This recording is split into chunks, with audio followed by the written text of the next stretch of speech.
Ailton, faleceu hoje a mãe de Bolsonaro e tem sido notícia em todo o Brasil por se tratar da mãe do presidente, né? Então, com a morte dela, aí tem aqueles mimimi na internet, nas redes sociais, o povo dizendo assim: ah, olha aí, você é desse jeito, então você está pagando, olha aí o que Deus fez com você. E a gente sabe que isso é natural do ser humano, nasceu, tem que morrer, né? Meu irmão, com relação ao mistério da morte, eu queria que você trouxesse uma palavra. Tem pessoas que ficam julgando, dizendo se fulano foi para o céu, fulano foi para o inferno, porque fulano era evangélico, fulano era espírita, era católico, então foi para determinado canto por ter essa religião. Me diga o que é que você diz sobre isso, meu irmão. Olha, na verdade a morte, envelhecimento, doenças, essas coisas não nos pertencem. Não era para a gente envelhecer, nem adoecer, nem morrer. O homem, Deus criou o homem para viver eterno, vida perfeita. Lá no Éden, Adão e Eva eram eternos. Com a desobediência, o pecado, o diabo implantou o pecado e assim a morte passou a todos os homens, por isso que todos pecaram. E aí sim veio a morte. Quer dizer que a princípio ninguém ia morrer, não? Não. O Senhor criou, o plano de Deus é que o homem vive eternamente. Por isso que ele, assim que o homem caiu e morreu espiritualmente na mesma hora, em Gênesis 2,17, o Senhor disse: olha, no dia que você comer, você morre. No dia. Então, no dia que Adão comeu, ele morreu. Na mesma hora, instantaneamente, no sentido espiritual, que ele perdeu a comunhão com o Criador e a vida eterna. Ele passou a envelhecer, a adoecer e a morrer fisicamente. E ficou condenado a morrer eternamente. Salvo que o Senhor já prometeu a redenção, o Cristo, na semente da mulher, de Gênesis 3:15, que trazia o homem de volta para si, resgataria o homem da maldição da morte. Então, vê só, a morte não nos pertence.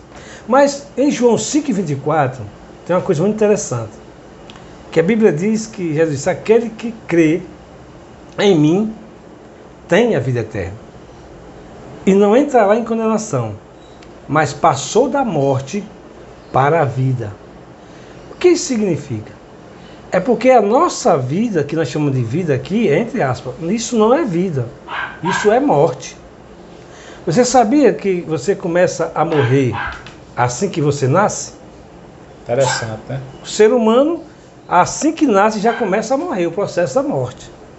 Porque isso aqui não é vida, é morte. Onde há morte, pecado, não existe vida. Só existe vida verdadeira em Cristo. Que essa vida é eterna, nunca mais terá fim. Por isso que Cristo diz que quem crê nele tem a vida eterna e não entrará em condenação, mas passa da morte para a vida. Para a vida. Então aqui mesmo você recebe uma partícula da vida eterna em você, que é o Espírito Santo de Deus habitando em você, que é uma partícula da eternidade dentro de você. Então, quando esse processo terminar, desse envelhecimento e essa morte que vai chegar por causa do pecado, entraremos na eternidade com Cristo e viveremos para sempre, eternamente. Essa é a verdadeira vida. Então, irmão Helder, essa história do povo diz assim: fulano morreu, foi castigo, olha. Fulano morreu por isso, porque o filho dele estava dizendo isso. Aí aconteceu isso. Isso existe, meu irmão, de alguém morrer, de Deus matar alguém por culpa de outro, matar a mãe por culpa do filho ou matar o filho por conta do pai? Não, a Bíblia diz que o pecado do pai, o filho não paga pelo pai, nem o pai paga pelo filho. Cada um é responsável pelos seus próprios pecados. Jeremias fala: de que se queixa o homem vivente? Cada um se queixa dos seus próprios pecados. Agora, quando o homem, mesmo que tenha maldição na sua família, e aí o seu filho também é seguidor dele, como no caso de Manassés e outros que antes era ímpio, depois se converteu, então aquilo que tem maldição sobre a vida do pai, também o filho acarreterá, não porque passou para o filho, mas é porque o filho procedeu da mesma maneira. Mas se o pai tem maldição, e se o filho aceita Cristo, Deus, a maldição é quebrada. Se tem remaldição hereditária, é quebrada. Quebrada. Na mesma hora, porque a maldição Deus transforma em bênção. Todo aquele que se tornar cristão é bendito, é abençoado com o crente Abraão. Deus disse: eu te abençoarei os que te abençoarem, e amaldiçoarei os que te amaldiçoarem. Então, todo aquele que se torna cristão, qualquer maldição que tem do pecado de origem, ou de pai, de mãe, ou mesmo que nasceu de origem que é pecador, essa maldição é quebrada. E a pessoa se torna uma nova criatura. Seus pecados passados são apagados dele, nunca mais me lembrarei, de Isaías, né? Parece que é 43, 25. Diz, eu sou o Senhor, eu mesmo que apago os seus pecados, por amor de mim. E das suas iniquidades não me lembro nunca mais.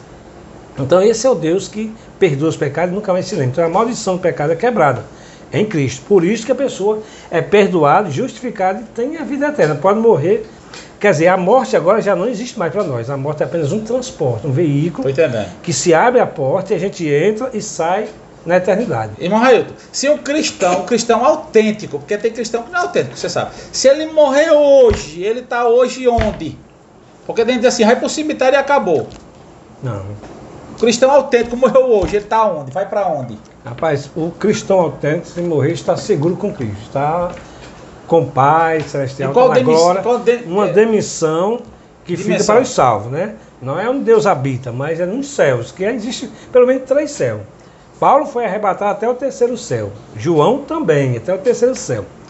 Então, o céu cósmico, coisa que a gente vê, os planetas, tudo. O céu, aonde com certeza habitam os espíritos, né? Tanto os bons como os maus, os anjos. As potestades do ar, né? Que a Bíblia diz. E o céu dos céus, que é onde habita o Todo-Poderoso, no Salmo. Então 3, quer dizer sobre isso, né? que o diabo nem está na terra nem no céu, ele está no espaço. Isso, a gente que vir trabalhando no sentido do mundo espiritual, nas regiões celestiais, né? E habitando nesse mundo e operando na terra. E quando a pessoa morre, um satanista, por exemplo, que não crê em Jesus de jeito nenhum, não acredita na morte de Cristo na cruz, quando ele morre, ele vai para onde, meu irmão? O povo pergunta muito isso e eu fiz vários vídeos explicando. Rapaz, nós que cremos nas Escrituras Sagradas, no mandamento de Deus, sabe que ele vai diretamente para a condenação eterna. Quem morrer sem Cristo está perdido. É o purgatório, que a Igreja Católica fala de purgatório? Olha, João 3,18, que é em inglês só 3,16, mas o 3,18 diz assim, o 3,16 é Deus amou o mundo de uma tal maneira que enviou o seu Filho ao mundo para salvar, para que todo aquele que nele crê não pereça, mas tenha a vida eterna. Por que? 17. Porque Deus enviou o seu Filho ao mundo não para condenar o mundo. Não, porque o mundo já está condenado. Mas para que o mundo fosse salvo por ele.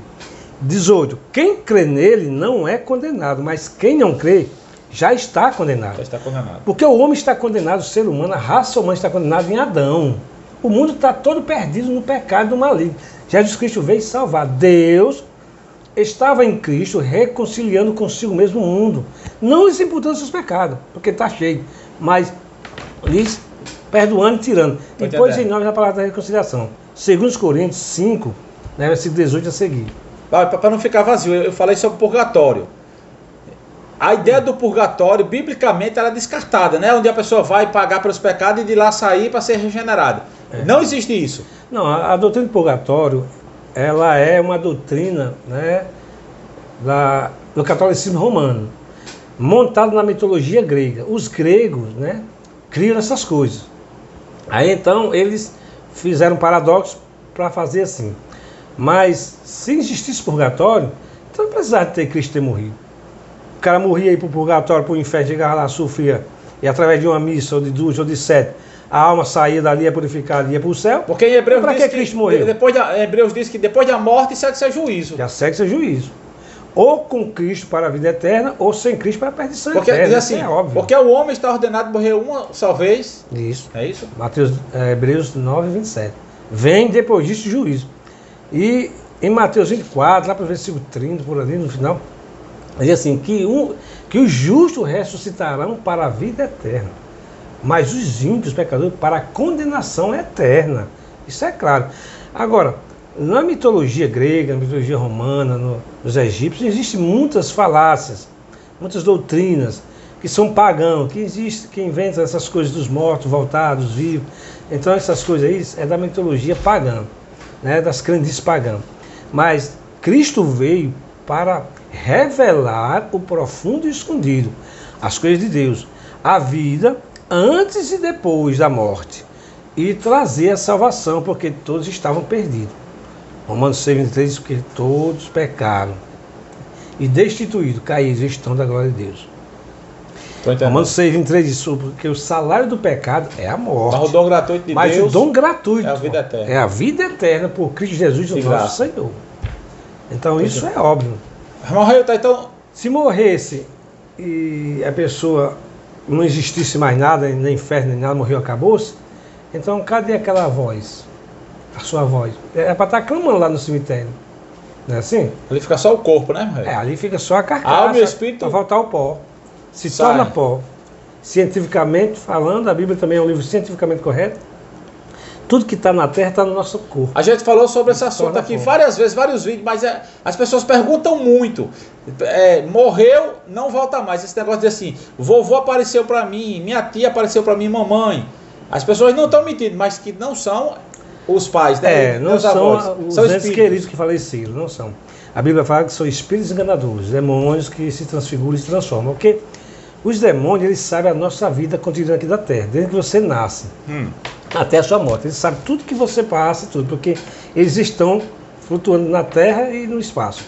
Mas ele não sabe nem os seus pensamentos e nem o futuro, porque eles não são oniscientes, né?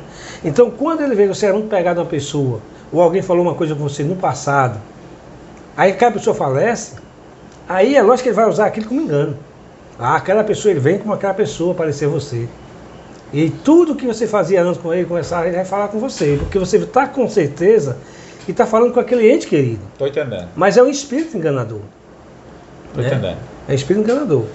As aparições existem, agora eu respeito. Isso vem de Allan Kardec, o fundador do cristianismo, do espiritismo. Né? Allan Kardec foi quem fundou, e que, juntamente com outras mitologias do espiritismo antigo, essa doutrina dos mortos, de conversar com os mortos, de voltar, de ter progresso, de ter... Entendeu? Então, isso aí é uma falácia, é um engano, né? O espiritismo sempre existiu antigamente, a gente vê casos, né, de Saul, a gente vê o Senhor proibindo essas coisas do ocultismo, porque isso faz parte do ocultismo, das trevas. E Deus é luz. Era maldito, era condenado até a morte essas práticas. Isso, né? Porque tinha as bruxarias, feitiçaria, tinha tudo. E então o Senhor condenar que o povo de Deus é povo da luz, o povo do bem, o povo da paz. E isso aí é coisa das trevas. Estou entendendo. Então não é para o povo de Deus se envolver. E quem se envolve com isso está se afastando de Deus, o Deus, o Pai das luzes. Está atraindo maldição para a família, né? E atraindo maldição. É verdade. Mas na hora que a pessoa pode ser um feiticeiro, pode ser um macumbeiro, que eu respeito essa religião, eu não estou falando de mal. Todo aquele que pode ser um criminoso, um bandido, todo que tiver uma vida de malefícios, de maldade ou de maldição, na hora que ele tem encontro com Cristo, a vida dele, se arrependendo, zera. A vida dele é transformada, aquela velha vida se acaba. Eis que tudo se faz novo. E agora é uma nova criatura, segundo Coríntios 5,17. Né? Amém. E aí então, isso é pelos olhos da fé, é pelo poder da palavra de Deus, né? É no sentido espiritual, pelo poder do Espírito Santo que habita no homem, que transforma a gente, que faz isso. No nosso físico, a gente permanece a mesma pessoa.